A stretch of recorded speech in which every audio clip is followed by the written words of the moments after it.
Hello. आज मी तुम्हाला सांगणार आहे कसा आमचा प्लॅन 180 डिग्रीच्या अँगलने रोटेट झाला. मी छान छान आवरून माझ्या फ्रेंड्ससोबत निघालेले एका मिनी ट्रिपसाठी आम्ही एक लोकेशन डिसाईड केलेलं होतं, बट अनफॉर्च्युनेटली आम्ही त्या लोकेशनला रिच होतोय की नाही हे तुम्हाला आफ्टर फ्यू मिनिट्स समजेलच. आणि इकडे मला झालेला होता लेट, आणि मला नेहमीच लेट होतो हे तर तुम्हाला माहितीच असेल. आत्ता झालेली आहे माझ्या फ्रेंडची एकदम शानदार एंट्री. आणि इथूनच सुरुवात झाली आमच्या प्लॅनमध्ये चेंजेस व्हायला सुरुवात. कारण माझ्या फ्रेंडचा दादा पण येणार होता, तर तो बोलला तिकडे जाण्यापेक्षा तुम्ही या लोकेशनला या लोकेशनवरती तुम्हाला जास्त मजा येईल.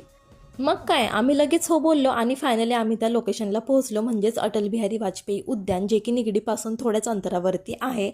आणि फायनली आम्ही गार्डनमध्ये एंट्री केली, आणि एंट्री केली नाही तोपर्यंत इकडे यांचं सुरू झालेलं होतं फोटो आणि व्हिडिओज काढणं. इथे तुम्ही तुमच्या फॅमिली आणि फ्रेंड्ससोबत टाईम स्पेंड करण्यासाठी येऊ शकता, कारण इथे लहान मुलांसाठी सुद्धा खूप वेगवेगळ्या प्रकारची खेळणीच आहे, आणि त्यासोबतच फोटोज काढण्यासाठी पॉईंटसुद्धा आहे जिथे की खूप छान असे फोटो वगैरे येतील.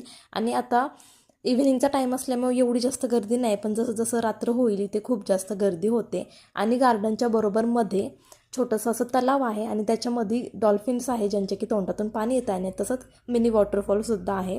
आणि हे बघा, इथे ना असा फोटो काढण्यासाठी असे वेगवेगळे 2-3 पॉईंट्स आहे जिथं खूप छान फोटो येतील.